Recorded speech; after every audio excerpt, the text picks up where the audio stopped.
Hello, everybody, and welcome back to ZakIsCinema. Today, we're going to be reviewing and discussing the movie The Evil Dead, which came out in 1981. It's honestly kind of crazy to think about the impact this movie had. The Evil Dead was essentially Sam Raimi's feature film debut, and it was made on a shoestring budget with a group of Raimi's friends in the middle of the woods, and it would go on to launch one of horror's most beloved franchises, while also introducing the world to obviously Sam Raimi, but Bruce Campbell himself. For a movie made with so few and little resources, the amount of creativity packed into every single frame is still impressive even over 40 years later. And that is exactly why we're reviewing and discussing the original Evil Dead movie today. I am so excited for this review and this review series. So if you have nobody to talk to about the Evil Dead movies and you're really excited for the brand new Evil Dead movie coming out in just a couple of weeks, well, buddy, you have finally found the right home and the right place to continue talking movies. Without further ado, let's start reviewing and discussing the very first Evil Dead movie, starting with the positives or just the things that I enjoyed most about this movie. Now, I hope ZakIsCinema here has something unique and new to offer to the discussion. It's going to be difficult because this movie and series has been discussed to death, and I know my first point has been discussed to death, but every time I revisit this movie, I am just blown away with how inventive the camera work was for its time, but then also still now currently. The constant use of Dutch angles, extreme close-ups,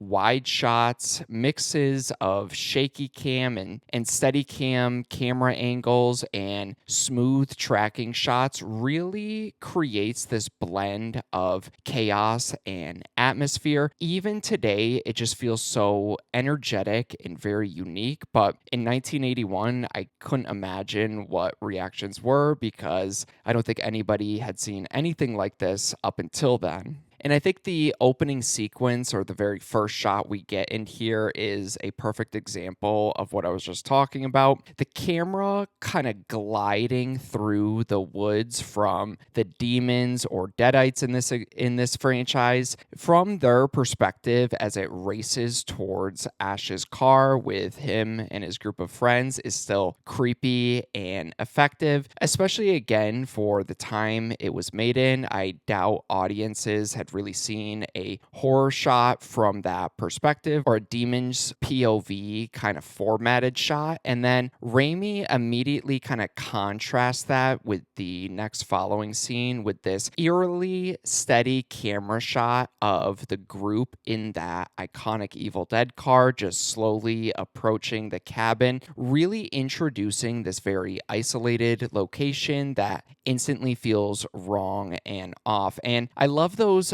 crazy gliding, almost flying camera shots Raimi does. It's such a unique perspective, and it just kind of makes me laugh every single time because I'm just imagining Raimi or his buddy just holding the camera, running frantically while still trying to take care of the equipment that he's holding. I love the blend and the little canon story I put in the back of my mind too. And what stood out to me most on this most recent rewatch is just how quickly Raimi gets into the scares and horror of the situation. Most Cabin in the Woods movies, or I think of haunted house movies, take a little bit of time for the setup until anything really starts happening, but Raimi just starts planting seeds of unease and demonic possession almost immediately. For example, the character of Cheryl here hears demonic whispers. She is then semi-possessed into sketching the Necronomicon Book of the Dead before she's even seen it on a pad of paper. And then the very next scene, when the group of friends are having dinner and making a toast, all of a sudden the latch to the basement door just flings open. And that's all within, I think, the first 5 minutes of this movie. And it kind of just creates the feel that the evil was already just there waiting for anybody to step foot in this cabin.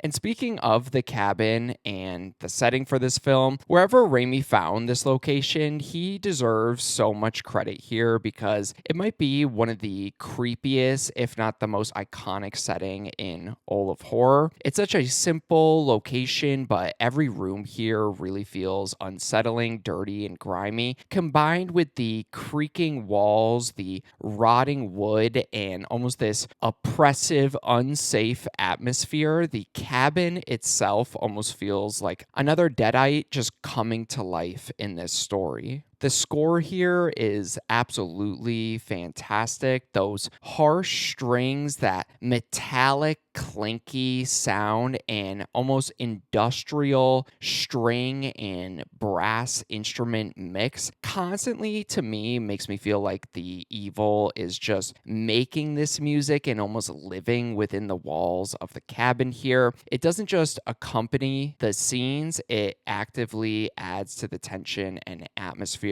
all throughout the film. I also think the setup and scenes setting up the Necronomicon or the Book of the Dead here and the professor's recordings work extremely well. Normally, a big or slight exposition dump like this would bother me and be in my mixed or negatives, but here it just comes across as more natural. A group of curious friends would absolutely listen to those tapes, especially if they're not really believing in any of this. And Raimi smartly keeps things moving at a consistent pace where he gets right into the recording. They don't even listen to all of it, but it's already too late and it's unleashed the evil. So I like how he kind of balances it. It's a campy, cheesy horror movie that is mixing both horror and comedy. So I kind of give it a pass here, but I like that he kind of fast forwards it and knows not to just play everything out, spell everything out to you. He shows a little bit more restraint there.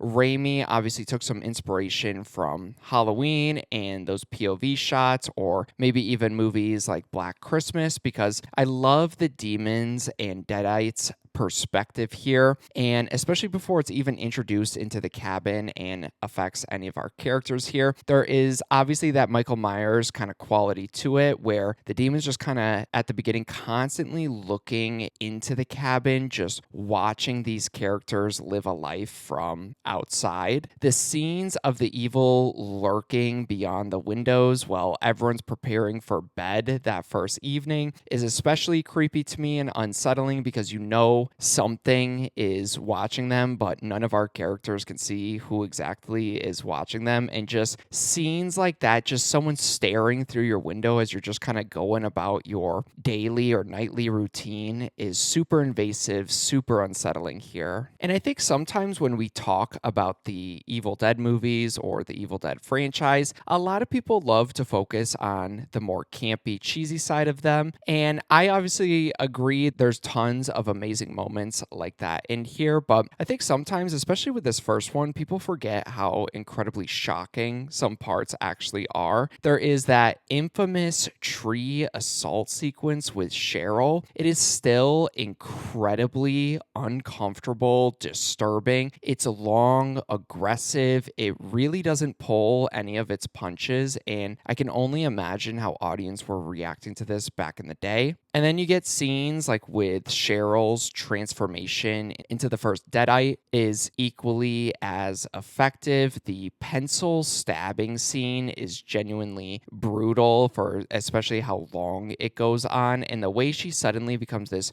violent force of just throwing her friends around this room like she is some wrestling character completely changes the energy that this movie is going for. It's the moment where things stop feeling strange and all of a sudden become very, very dangerous. And to continue off that point, what I love about this first Evil Dead movie is how it balances these genuinely disturbing ideas, but then also throws in that very over-the-top fun horror side that we go to these movies for. These characters are constantly being possessed, mutilated, and forced to kill their friends, but Raimi always presents it in this very exaggerated style that somehow becomes both horrifying and entertaining all at the same time. For example, Shelley's possession is a perfect example of this. She falls into a fire pit, melting her face off, starts chewing her own arm off right after, and then gets hacked apart with an axe from one of her friends while she's just spraying blood everywhere and twitching on the ground. Conceptually, that is a horrifying sequence, but the sheer insanity that Raimi presents it with creates this unique horror comedy edge that very few filmmakers can really have that balance with. And the same applies with Ash and Linda. On paper, watching a man, Ash in this case, consider or debate chopping up his girlfriend with an axe that he just found in the shed should be incredibly bleak, but then Raimi follows it up with a pretty funny scene, in my opinion, with Linda springing out of the grave, bouncing around like she is Spider-Man or possessed with a horror version of Spider-Man. And it's incredibly disturbing, ridiculous, and somehow works so perfectly. And the movie constantly jumps between those, but you never get sad or annoyed when it's shifting between those. And honestly, one of my favorite horror scenes and sequences in horror movie history for me is in this movie. It's the beginning of the third act when Ash is finally left alone. All his friends have been taken over by this curse, and then all of a sudden the house starts to bleed within the walls. It has blood coming out of the electrical outlets, floors, and light fixtures, bathing the whole entire scene just in this blood-soaked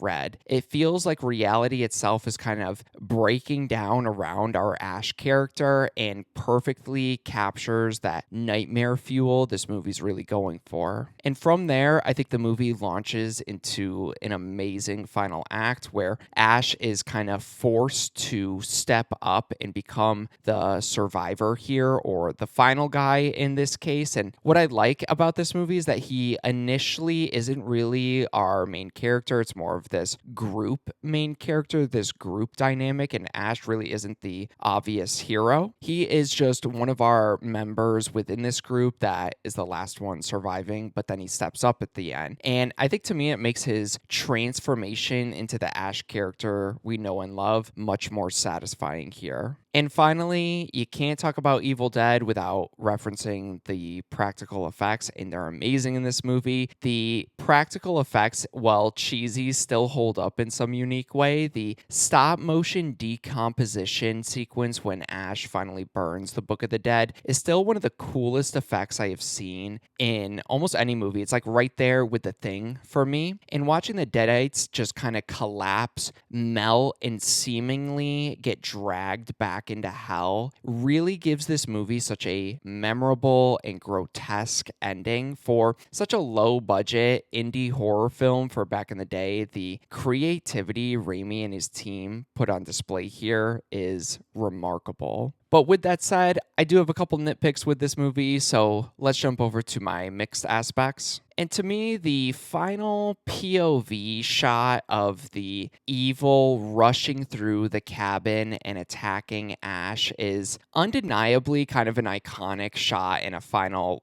zoom in scream as Bruce Campbell is screaming. But I've never been a huge fan of endings that just immediately kind of undo the victory we just watched. I think just Ash stumbling away, trying to wrap his head around what exactly just happened would have been a happy ending, but also kind of a depressing ending. And I think it would have been powerful enough on its own. So I just hate that final little you thought you got away with it, but really it's still there. It is a nitpick. It doesn't ruin it for me. I just think they should have cut it maybe 5 seconds sooner. And to me, the characters here aren't bad, but they're really not memorable, and they really just all blend together. And I think a big reason for that is because Raimi and this movie that wasn't a franchise yet just didn't figure out what they had with the Ash character just yet. And the later films obviously lean way more into that personality, that humor, that charm Ash has, whereas he feels more like a traditional horror character and horror protagonist. It works, but it kind of makes the group dynamic just feel less memorable, and it is such a stark contrast. As soon as you get into Evil Dead 2, it's like they finally realized what they had here. So characters here, even Ash, including himself up until the third act, just not memorable, but kind of in my mix because the rest of the franchise kind of elevates it for me, because I'm like, that's Ash. Ash is holding back a little bit in this first one, but we're going to get the real Ash very soon. So that's kind of my thinking whenever I watch this first movie here. But all that to say, I would say that overall, The Evil Dead is a wildly inventive and relentless, entertaining horror classic that transforms a simple cabin-in-the-woods premise into a nightmarish showcase of creativity, atmosphere, practical effects, and pure fun filmmaking passion. So for my rating for this movie, another super easy one. This is a movie that I own on Blu-ray. One day I'm going to upgrade it to that 4K and I'd pay full price. Absolutely adore this movie. It was even better this most recent rewatch. I haven't seen it in about a year or two, but this will always be a part of my collection, and it should probably be a part of your collection too. So you have my thoughts here on the original Evil Dead movie. Please down below, let me know, do you agree with my review? Do you disagree? Somewhere in between, let me know your thoughts and feelings on the 1981 movie, The Evil Dead. But that's about it. I appreciate anybody watching my videos, so thank you so much. And yeah, look forward to more ZakIsCinema coming very soon.